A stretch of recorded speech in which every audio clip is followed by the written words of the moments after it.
This is John Finnemore's Souvenir programme.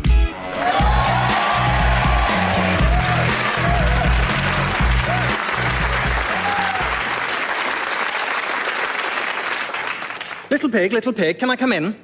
Who's that? Colin Miller, Sunday Times. Not a wolf? No. Promise? Yes?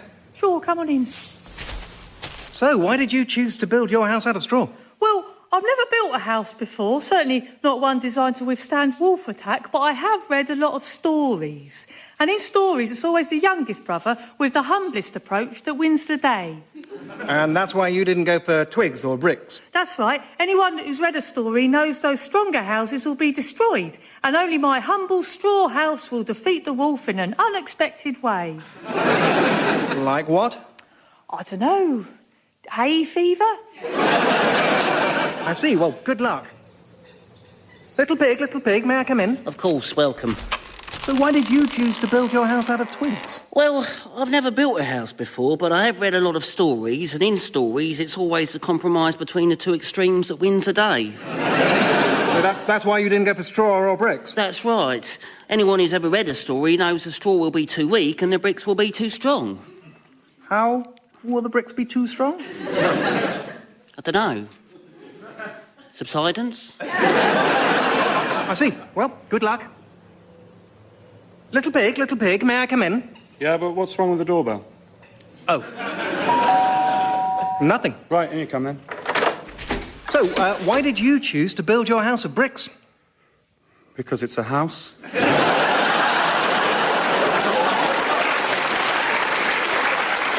Right, and that's why you didn't go for straw or twigs? Well, that didn't even really cross my mind. Right, but I've spoken to your brothers, and they both say that in stories... Yeah, well, I've never read a story, but I have seen a lot of houses. And they're usually built of bricks. So I built this house out of bricks. Aren't you afraid the apparent stability of the bricks makes them all the more at risk from a narrative twist? No? Are you afraid of that with your house? No. Well, then. So you're sure the wolf won't be able to blow your house down? Blow it down? What, with his breath? No, I just... Look, basically, what I've done is build a house. Robert has built a kind of ethnic hut, which is nice. I don't even know what Ethan thinks he's built, an art installation. I mean, never mind a wolf, he's in trouble if it rains. This is a house. Well, it's getting late. The wolf will be here soon. Are you off? I thought you might want to stay with one of the other guys. With their narrative protection. Actually, if it's all right, I might stay here. Well, blow me down. RAF Korfmallen, top secret air ministry research station, June 3rd, 1940. Prime Minister. Wing Commander, I trust you have good news for me. I hope so, sir. If you'll follow me, you'll be aware, sir, that we've been putting out the story that our fighter pilots are on a strict diet of carrots, and the resultant vitamin A boost is improving their eyesight and allowing them to see in the dark. Yes, rather childish nonsense, isn't it? Of course. And are the Germans falling for it? No, sir. No, we think that they have discovered that this is merely a cover for Mr. Watson Watt's experiments with electromagnetic waves, the so-called radar system. Indeed. And are they falling for that? Well, sir, as far as we can tell, we think they are. Excellent. Whereas the truth is... The truth, sir, lies behind these doors. A room full of cats, just as I thought. As you thought, sir. What other explanation could there be? Suddenly our crews can inexplicably see in the dark. To the thinking man, there is but one explanation. Clearly you are training cats as navigators. You're a great man, sir, and we're lucky to have you. Yes, sir, we are. After all, we have long used dogs in the military. Cats are not only far more intelligent, but have exceptionally good night sight. Let us give you a demonstration. Chovers. Yes, sir. Hello, sir. Bring me Flight Navigation Officer Sooty. Right away, sir. Here he is, sir. Meow. Put him through his paces, Chovers. Yes, sir. All right, Sooty. Down me down, old chap. Church with a spire. Meow. Church with a steeple. Meow. Well done. May I? Please. Bridle path permitted for public use. Meow. Meow. Meow. The Krupp Munitions Factory in the Essen. Well, Can't he do that? That's what we need. Well, he can, sir, Yeah, but... this is the one drawback, sir. We're used to working with dogs, of course. And dogs love us and want us to do well. Cats are indifferent to us and don't care if we die. So we have to keep a constant reward system in operation. Chilvers, rub the navigation officer's tummy. Yes, sir. But this is ludicrous, man. We can't have our pilots breaking off a dogfight every 10 minutes to rub the navigator's tum-tum. Actually, Prime Minister, we're not calling them dogfights anymore. and it does seem to be paying off, sir. And so tomorrow night, Prime Minister, we would like, for the first time, to send a Spitfire squadron into action against the enemy, navigated entirely by cats. Do we have your permission, sir? I suppose so. What do you call this method, by the way? Feline navigation system, sir. Or for short, catnav.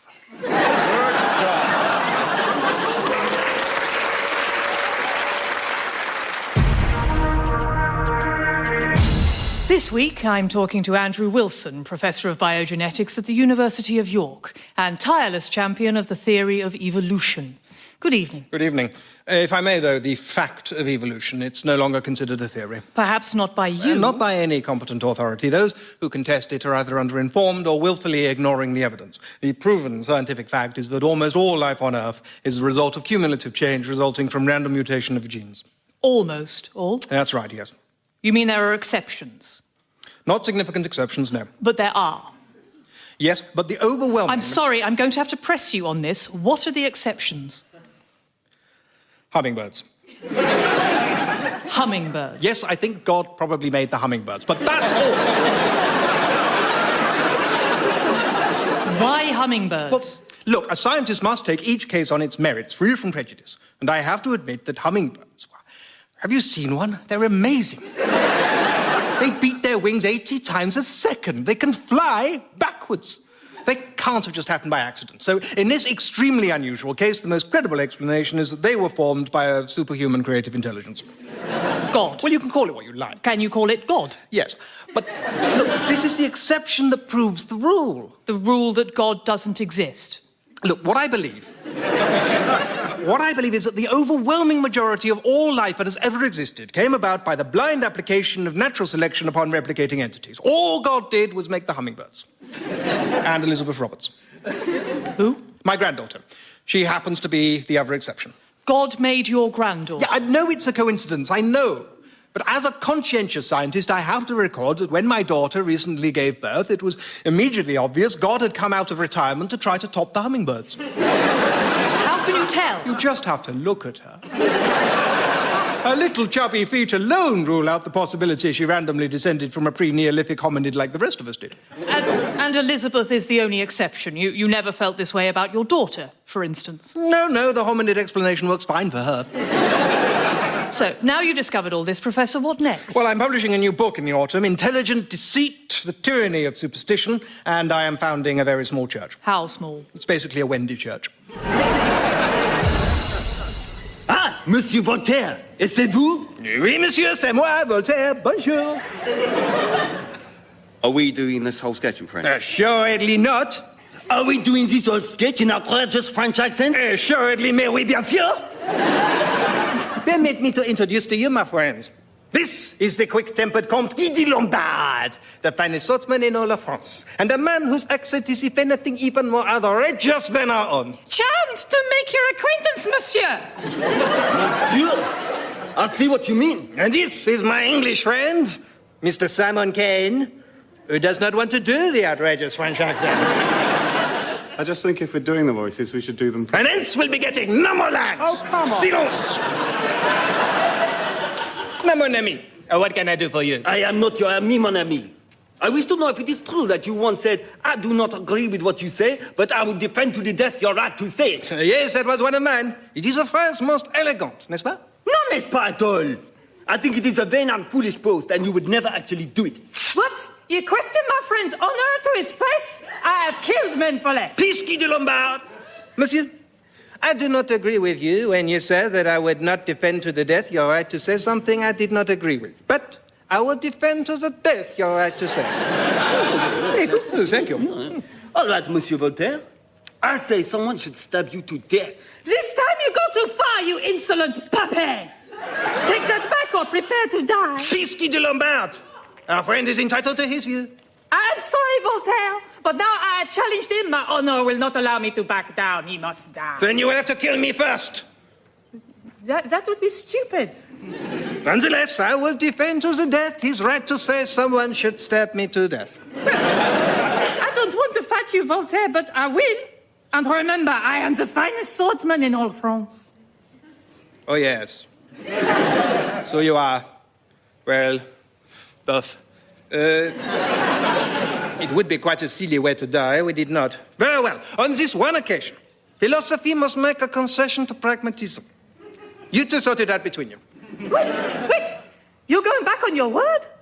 You're not going to defend him to the death? In this one case, most exceptional, no. But that makes him right about you. So I have challenged him wrongfully and brought shame upon me for defending you, miserable dog. Honor demands we must duel. Prepare to die. What? All right, fine, I take it back. I will defend him to the death. Ah, there speaks my noble old friend. Prepare to die.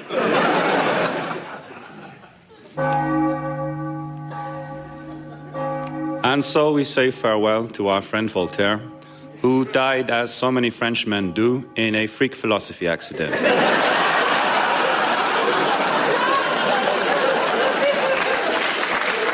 A tragic loss made perhaps yet more tragic by the cruel irony that Voltaire never actually even said that. Really? Yep, it's a common misattribution. It was actually said by Evelyn Beatrice Hall. Well, I never. Yeah, also, this is what a proper French accent sounds like, so...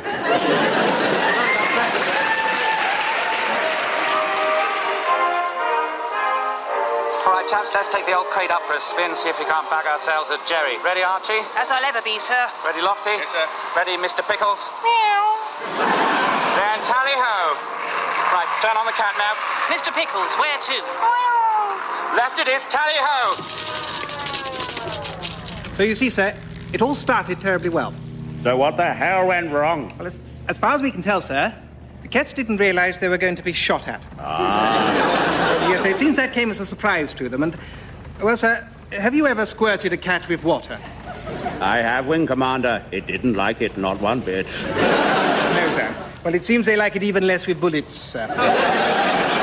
And so we now have Spitfires landed in trees and garage roofs all over Switzerland. Gee, gods, the whole squadron? Yes, sir. Well, except for one that didn't even get as far as Germany and is currently following a mackerel trawler around the North Sea. And what the hell are you planning to do about this? Well, we think we can recover the plane, sir, and then one of our lady boffins has a plan.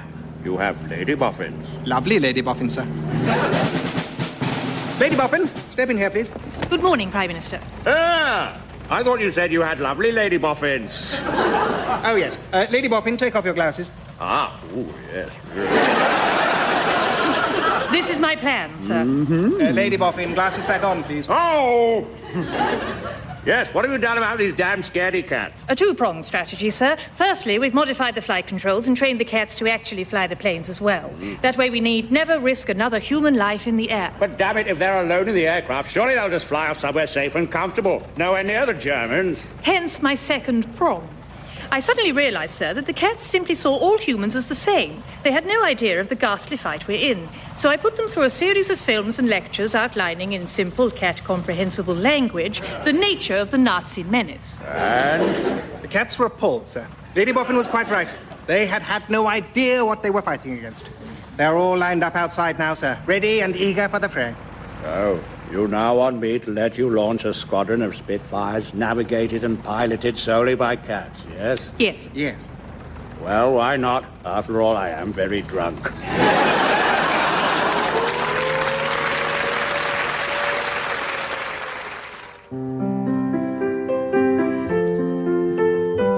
Where have they gone? All the days of summertime, who can find last September's rose? Where have they gone? All the snows of yesteryear, where have they vanished to? Where have they gone, do you suppose? File not found. Days of the summertime. Invalid search. Last September's rose. Address unknown. All the snows of yesteryear. Please check your spelling or else search for other snows. How can once more return to my youth. Please wait. Database updated. Search initiated. Your route can't be calculated. Where have they gone? Not in this directory. Who can find? Unfulfilled request. Where have they gone? All the girls I used to know. Unknown recipients. Message failed at this address. Is there a point to human strife? Or is it all simply absurd? Finding file. The meaning of life. A fatal error has occurred. Please check and retry.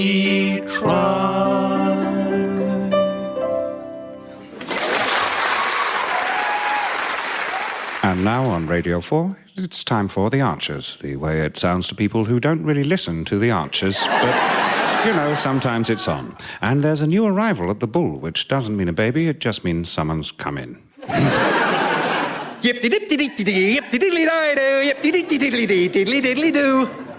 Hello, look who's turned up again. It's one of the men who always sound tired. Afraid so, like a bad penny. Hello, one of the men who always sounds jolly. One of the cosily wry women, which is all of them, except two. Hello. I dare say you could do with a drink. Well, I wouldn't say no. You look like you've been in the war. Yes, it's been a bit of a hectic week. Here you are. And it's on the house if it turns out I own this pub. Thanks. Oh, that hits the spot. You look about ready for that. I reckon he's earned it too. Do you know, I think I have at that.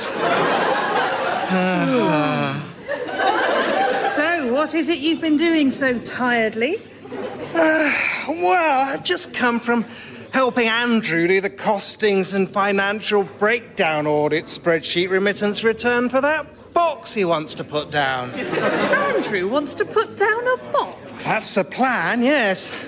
It's a shoe box, I think. A shoe box? Well, I wish him luck. I must say I never really saw Andrew as a shoebox putting downer. I don't know. He seems really keen on it. He cleared a place on the kitchen table for it weeks ago. A box on the kitchen table? Well, I'll believe that when I see it. He seems serious about this one. But of course this is the Archers, so first he's got to cost it out and draw up a financial plan and visit the bank and clear it with the council and the EU. And of course his brother has had his eye on that bit of the kitchen table to put a roll of sellotape down. So you can guarantee that any time you accidentally listen to this in the next 6 months, we will all still be going on about Andrew and his sodding box.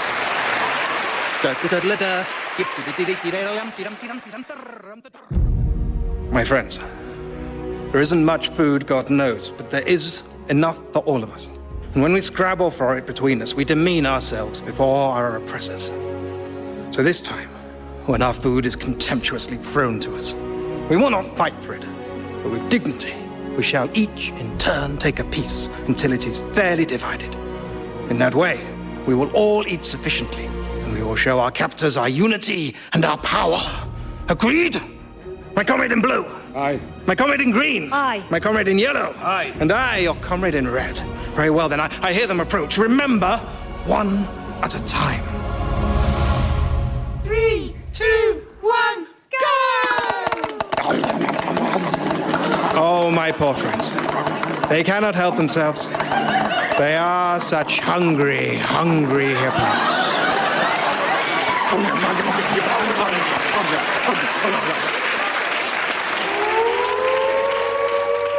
Well, Wing Commander. Not great news, sir. Let me guess. Despite your high-minded lectures, the moment they got in the air, the cats all flew straight off to hide in the Bahamas. No, sir. No, it's worse than that, sir. They defected to the Germans. What? Yes, sir. You see, it turns out that the Nazi message of territorial expansion, cruelty, and the triumph of the strong over the weak, that's pretty much the philosophy of cats as a species. They were rather cross they'd been fighting against it. You're telling me cats are Nazis? It does look that way, sir, yes. So, not only do the Germans have our cat technology, they also have a squadron of our Spitfires piloted by our cats, ranged up against us. I'm afraid so, sir. Sorry, sir. But all is not lost. We've been talking to the Navy, sir, and we've developed a rather exciting countermeasure. First, we fill a submarine full of owls. I love it!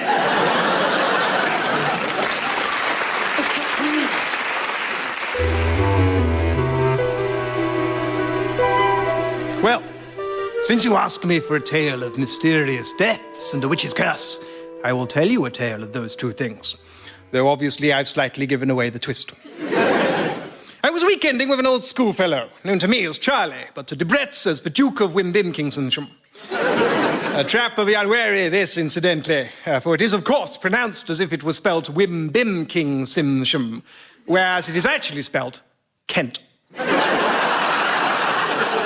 It is the grammar school parvenu who's fallen foul of that little test. And paid for it, of course, with his life. My host had implored me to treat the place as my own, and I was therefore employed in demolishing the east wing, which was blocking my sea view, when Charlie asked to speak to me. Ah, Finnemore, I wonder if you would keep the 12th of next month free. Well, of course, said I. What is the occasion? Bean feast or bun fight? Neither, sadly. I'm afraid I have feasted on my last bean and fought my last bun. The 12th will be my funeral. Good God, man, I ejaculated, which is an old-fashioned word for exclaimed, as you know perfectly well. Whatever can you mean? Are you sick? Not I. Why, only this morning I swam the English Channel, punched a Frenchman on the nose and swam back just for sport. No, I've never felt better. Then what in the world is this morbid talk of funerals? Well, Finnemore, would it surprise you to learn, I wonder, that the Dukes of Wimbimkingsham are cursed? I considered the question. I think it would have done if you'd just come out and said it, I replied eventually, but now I don't think it will much. Well, we are cursed. Oh, my God, I shouted. For I fear I have always been terrible at gauging how surprising things will turn out to be. Yes, I'm afraid so. For generations now, no Duke of Wimbimkingsham has lived past 39. My great-grandfather, for instance, was killed in a hunting accident when someone foolishly gave the fox a gun. My grandfather killed on the very eve of his 40th birthday by a runaway train. My father was also killed on the eve of his birthday. And not only that... If you tell me, I interjected, that he too was killed by a runaway train, I shall faint dead away with the shock. Yes, he was. Oh, really? As I say, I really am terrible at surprise prediction. But not just any runaway train. The self-same runaway train that killed his father. What? Yes, it was never recaptured. It escaped to live wild on the moor, only returning every so often to steal some coal, water, and passengers and kill one of my ancestors. But why are the Wimbimkingshams so cursed, I asked. I believe I may be able to answer that, said a voice. We turned and beheld an elderly gentleman whose dog collar, surplice, cassock, vestments, wide-brimmed hat, clerical trousers, and vicar's socks told me he was either a vicar or a non-vicar in fancy dress. Of one thing I could be sure. He was not a vicar in fancy dress. Forgive my intrusion. I am a passing vicar. I knew it, cried I. I'm just on my way, you see, to a fancy dress party I'm attending. I didn't know it, cried I. Where is your costume? Why, I'm wearing it. I am attending in the character of an Abyssinian Anabaptist, whereas I am, of course, a nonconformist Gideonite. But leaving that aside, I believe I have the key to the riddle. Intrigued, we begged him to continue. Eh? What are you doing that for? He said in some confusion. What made you think I wouldn't continue? I was just about to continue. I only stopped continuing in order to listen to you two begging me to continue. Chastened, we asked him to continue continuing, but promised not to beg him to do so. That's better. The trouble began, sir, with the first Duke, your great-great-great-great-great-grandfather, who, ironically, was not all that great. 300 years ago, he cruelly had a village maiden burnt as a witch on the eve of her 40th birthday. It is her dying curse that haunts you still. I see, said I, and how do you come to know so much about it? Oh, let's just say I have a long memory.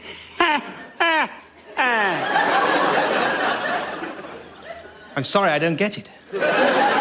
Nothing.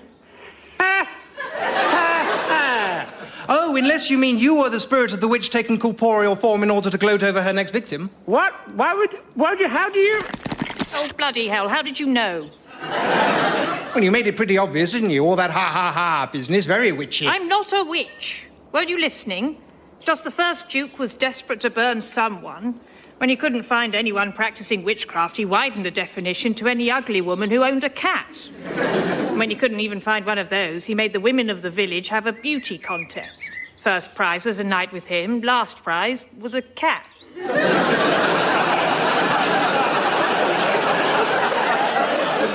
I won the cat. But look here, is there nothing I can do to lift the curse? Said Charlie, rather tactlessly, I thought. Nothing! Cried the hag. My implacable vengeance will forever fall on all who bear the hated name of my murderer, the Duke of Kent. Kent? No, I'm the Duke of Wimbinghamshire. It's just spelt Kent. Oh, really? Well, this is embarrassing. Very well. The curse is lifted from you, and I shall seek out the real Dukes of Kent, wherever they may be found. Try Kent. And with that, she vanished. And sure enough, Charlie lived to see his 40th birthday, and indeed to have a long and happy life, until just last year, when, at the ripe old age of 85, at home in his own bed, he was peacefully killed by a runaway train. But there is a postscript to this story. And I think you will agree it is the most astounding and shocking circumstance of the whole affair. That same evening, returning exhausted to my room, I happened to glance at the calendar and realized that all of these curious events had taken place on no other day than Tuesday. I really am terrible at gauging surprises. Good night.